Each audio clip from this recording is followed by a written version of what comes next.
नमस्कार दोस्तों, स्वागत है आपका न्यू टेक नॉलेज में। दोस्तों, क्या आपने कभी सोचा है कि जब कभी फायर की सिचुएशन होती है उस वक्त फायर स्प्रिंकलर कैसे काम करता है?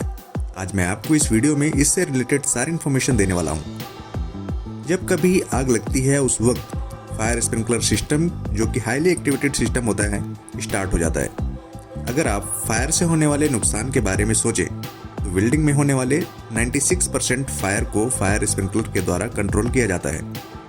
ये एक ऐसी तकनीकी है जो कि काफ़ी अफोर्डेबल, इफेक्टिव और सिंपल है, जिसे नॉर्मली हर कोई यूज़ कर सकता है। हर साल लगभग 40 मिलियन से ज़्यादा स्प्रिंकलर हेड फिट किए जाते हैं। वो चाहे घर हो, फैक्ट्रीज हो या फिर कॉमर्शियल बिल्डिंग, सभी जगह इसका यूज़ आसानी से किया जाता है।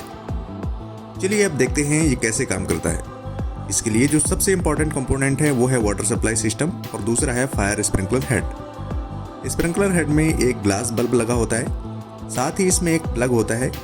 ग्लास बल्ब के जस्ट नीचे की तरफ स्प्रिंकलर होता है और ये सभी फ्रेम के अंदर होते हैं। जबकि फायर की सिचुएशन होती है तो टेम्परेचर लगातार बढ़ता है और टेम्परेचर बढ़ने के साथ ही ग्लास की ट्यूब में भरा लिक्विड भी एक्सपेंड होता है और ग्लास टूट जाता है। ग्लास टूटने के साथ पानी तेजी से स्प्रिंकलर पर गिरता है और स्प्रिंकलर पानी को लार्ज एरिया में फैला देता है और पानी धीरे धीरे पूरे एरिया को कवर कर लेता है।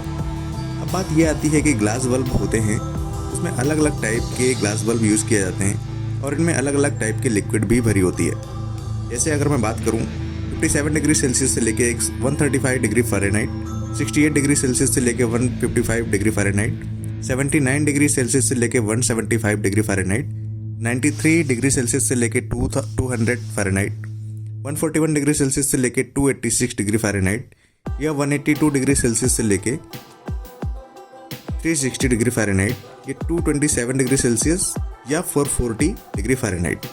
अब दोस्तों बात ये आती है कि कॉमन नेस्ट सिस्टम की। ये एक वेट पाइप सिस्टम से लैस होती है जिसमें 155 डिग्री फ़ारेनहाइट तक का टेम्परेचर रहता है। इसमें प्रत्येक स्प्रिंकलर हेड स्वतः ही एक्टिवेट हो जाते हैं। इस सिस्टम को यूज़ करने का मेन उद्देश्य ये रहता है कि फॉल्स इवेंट होने पर पानी का वेस्टेज कम से कम हो। यानी जैसे आपने देखा होगा कभी कभी फायर अलार्म जो होते हैं उनके सायरन ऑटोमेटिक बजने लगते हैं, जिसे फॉल्स अलार्म कहते हैं। अगला मेथड होता है ड्राई पाइप सिस्टम। जैसा कि आप नेम से ही समझ पा रहे होंगे, इसमें किसी टाइप का लिक्विड यूज़ नहीं किया जाता। इस सिस्टम में पाइप पूरी तरह से प्रेशराइज्ड नाइट्रोजन से भरी होती है। इसमें पूरा चैम्बर में पाइपलाइन बिछाई जाती है। ड्राई पाइप सिस्टम भी कई प्रकार के होते हैं। इस मेथड में जब कभी स्मोक या हीट डिटेक्ट होती है, प्री एक्शन वाल्व ओपन हो जाते हैं और इसलिए इसे प्री एक्शन सिस्टम भी कहा जाता है। इस 2 स्टेप अलार्म से ये फ़ायदा होता है कि कभी फॉल्स अलार्म की वजह से वाल्व ओपन होने से बचाता है, जिससे कि पानी से सामान वगैरह ख़राब ना हो। अब जो डिल्यूज स्प्रिंकलर सिस्टम होते हैं, यानी कि ड्राई पाइप सिस्टम, वो ज़्यादा सूटेबल होते हैं। ऐसा क्यों?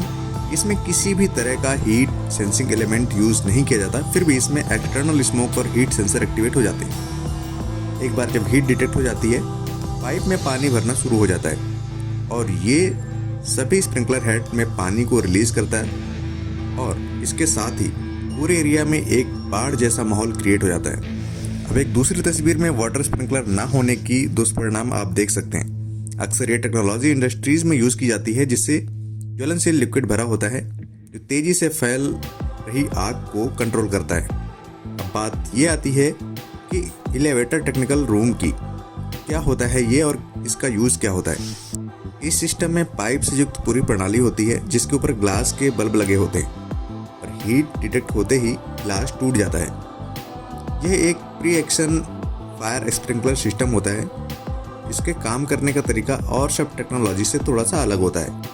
जब आग बढ़ती है तो स्मोक डिटेक्टर एक्टिवेट हो जाते हैं। प्री एक्शन सिस्टम के द्वारा एयर प्रेशर रिलीज हो जाती है। इंटरमीडिएट चैम्बर में हवा का दबाव बढ़ने से फ्लोटिंग मेंबर में असेंबली पानी की सीट से दूर उठना शुरू हो जाती है।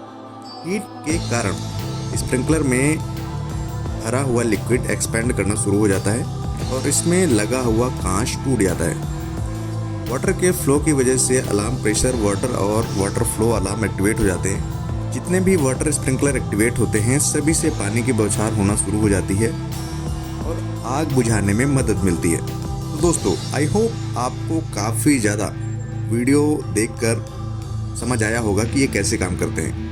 अगर आपको वीडियो पसंद आता है तो चैनल को सब्सक्राइब कर लीजिए और लाइक और कमेंट कर दीजिए। Thank you so much.